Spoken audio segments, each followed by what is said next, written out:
Olá, boa noite. Crise econômica movimenta mercado de veículos seminovos. Polícia intensifica ações em bairros da capital mais visados por criminosos.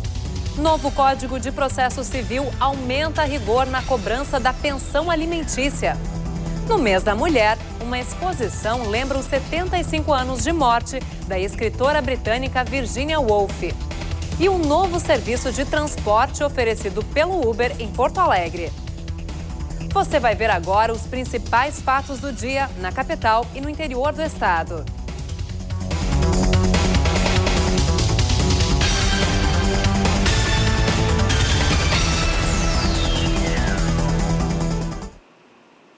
Desde o ano passado, as vendas de automóveis vêm sofrendo com os efeitos da crise, que afastou os consumidores.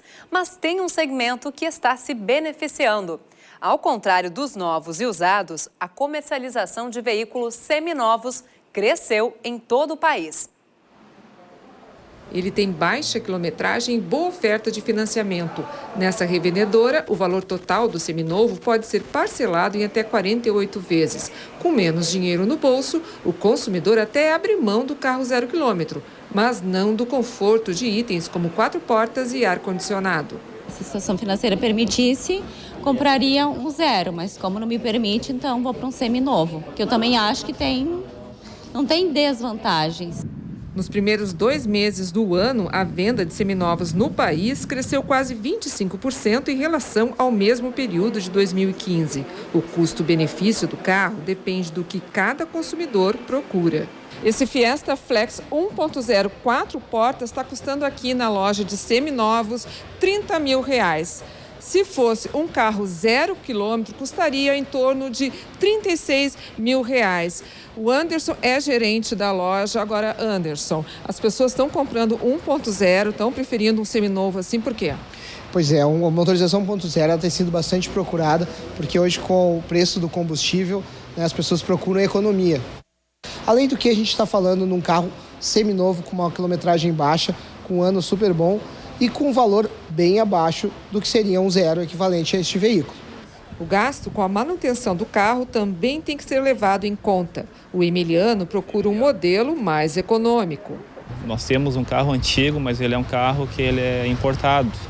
Então, o carro importado, as peças são bem mais difíceis de adquirir, a manutenção é bem mais cara.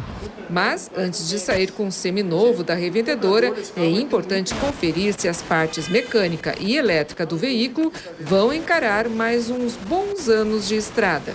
O test drive vai fazer com que o cliente se sinta mais seguro naquilo que ele está comprando. E sugerimos também que ele faça, querendo levar até o seu mecânico, né? Também damos essa liberdade. Caxias do Sul inaugura sistema integrado de mobilidade. Novos ônibus passarão a circular pelas ruas Pinheiro Machado e Sinimbu, permitindo a integração entre linhas e o pagamento de uma só passagem com o bilhete único. A aquisição da nova frota e reformas nos corredores foram financiadas com fundos do Programa de Aceleração do Crescimento. O Sim Caxias entra em funcionamento em 1 mês e vai atender 44 mil usuários. O Conselho Federal da OAB deve se reunir nos próximos dias para tomar uma posição sobre o processo de impeachment contra a presidente Dilma Rousseff. A afirmação é do presidente nacional da entidade. O gaúcho Cláudio Lamáquia palestrou hoje para empresários na Federação em Porto Alegre.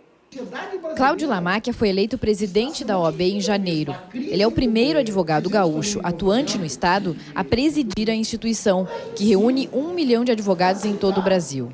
Em coletiva de imprensa, ele destacou ações que a instituição já tomou frente ao contexto político do país.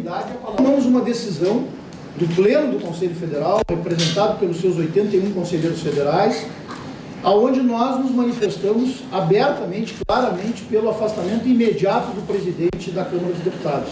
Não podemos deixar de considerar também que eventual manifestação do Conselho Federal sobre um pedido ou não de impedimento da Presidente da República, ele também tem um contexto de exame que ele é seguramente técnico, mas também político, né? E diante de todos os elementos que nós temos.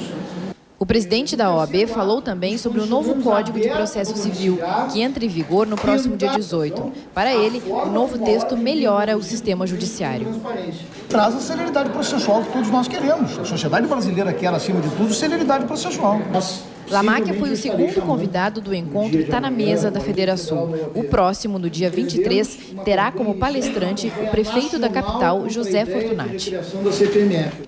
E as regras do novo Código de Processo Civil começam a valer a partir desta sexta-feira. Uma das mudanças atinge a lei que normatiza o pagamento de pensão alimentícia, que vai ser mais rigorosa na cobrança de parcelas atrasadas. A pensão alimentícia é um recurso que vai além da necessidade de alimentos. Ela se estende ao atendimento básico de saúde e educação. Grande parte das ações é contra pais que se omitem das obrigações. Por isso, agora consta no texto que o devedor de alimentos terá a prisão cumprida no regime fechado, devendo ser separado dos presos comuns.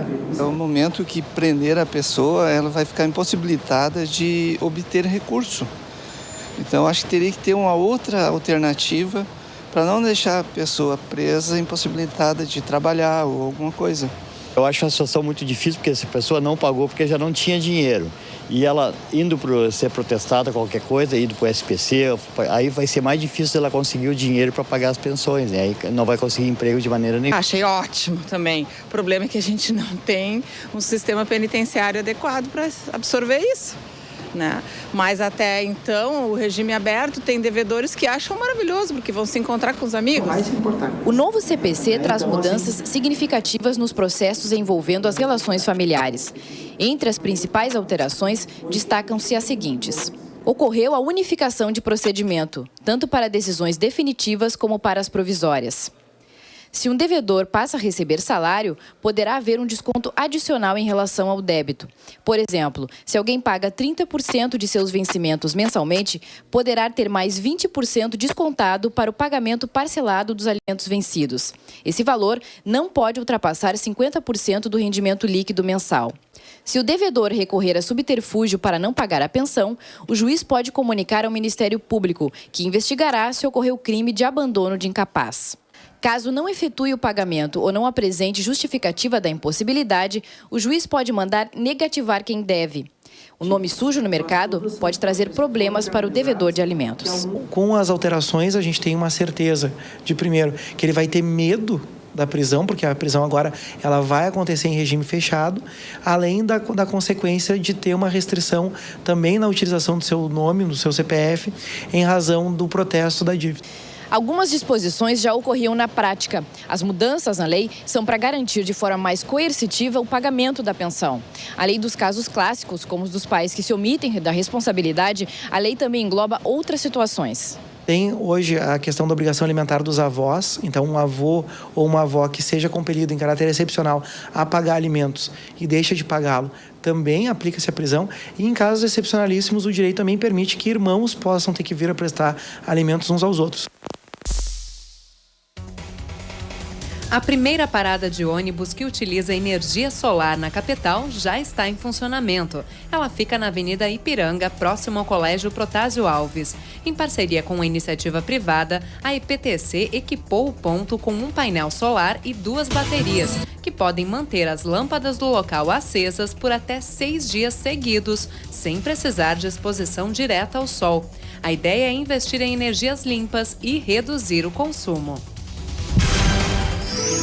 Na região da Campanha, o dia começa com sol e calor, mas a nebulosidade pode aumentar no fim da tarde. Bagé terá mínima de 21 e máxima de 32 graus.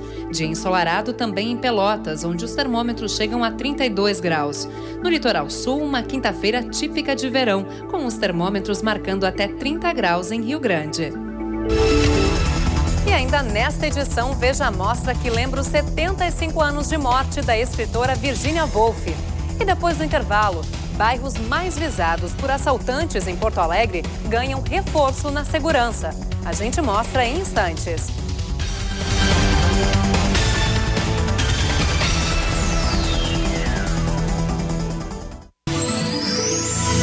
Nesta quinta-feira, o sol predomina no centro do estado e os termômetros seguem em alta. Em Santa Cruz do Sul, a máxima prevista é de 32 graus. Santa Maria também registra máxima de 32 e a nebulosidade pode aumentar no fim do dia.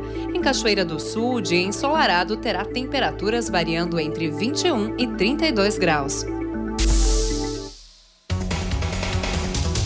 Chega a 94 o número de casos de dengue confirmados em Porto Alegre este ano. E a maioria deles é autóctone, ou seja, contraída localmente. É o que aponta o último balanço epidemiológico divulgado hoje pela Vigilância em Saúde. O bairro Vila Nova, na Zona Sul, é o que tem a maior incidência da doença. Em 2016, a capital também contabiliza um caso de Zika e um de febre chikungunya, ambos importados. E os usuários do Uber em Porto Alegre já podem escolher uma opção mais luxuosa e também mais cara do serviço. O chamado Uber Black começou a operar na tarde desta quarta-feira na capital. O custo inicial da corrida é de R$10, 2 a mais do que o Uber X, em funcionamento desde o fim do ano passado. Quem acessa o aplicativo já pode optar pelos carros pretos mais sofisticados do Uber Black. A novidade foi bem recebida pelos usuários, mesmo que a tarifa seja 30% mais cara. Se o serviço for qualificado, as pessoas que pegam táxi e que usam o serviço de táxi e precisam, com certeza elas querem ser bem atendidas também. Com a qualidade sempre, no final, na minha opinião, acaba sobressaindo. Então, eu acho que vale a pena sim. Se o serviço ele me favorecer, atender a minha necessidade, usaria com certeza, até porque eu tenho mais segurança de estar saindo da minha casa e voltando com segurança, né? Este motorista, que prefere não ser identificado, já está migrando do Uber X para o Uber Black. Ele acredita que vai ser mais vantajoso, mesmo tendo que se adaptar às exigências da nova categoria. A partir de 2012, alguns modelos, mas alguns outros a partir de 2015. Né, que tem 4 portas, como já é a exigência do próprio UberX, né? 4 portas e obrigatoriamente banco de couro. E aqui em Porto Alegre a exigência é que o carro seja preto. Pelos cálculos que eu estou fazendo, vai valer a pena sim fazer essa migração. A empresa alega que uma lei federal permite a exploração do serviço. Mas a EPTC diz que o Uber vai ser considerado clandestino enquanto não houver regulamentação no município. A Prefeitura prepara um projeto de lei que vai ser levado à Câmara, prevendo a legalização deste tipo de transporte. Tem a lei de mobilidade que cita lá e descreve exatamente o que é o transporte de táxi do Brasil. Aí tem um artigo lá que diz que existe um transporte privado. Mas ele remete, não só essa lei, como todas as outras leis, a própria Constituição, remete aos municípios a regulamentação de qualquer prestação de serviço no seu território. Não existe essa regra, né, já pré-autorizativa para que uma empresa venha e se estabeleça sem ter as regras locais.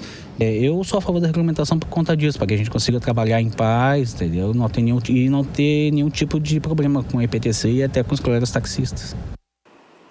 E um novo tipo de ação da polícia quer ajudar a inibir a ação dos criminosos em locais que são muito visados pelos assaltantes na capital. A 8ª Delegacia de Polícia realizou na noite de ontem a primeira operação Segurança nos Bairros.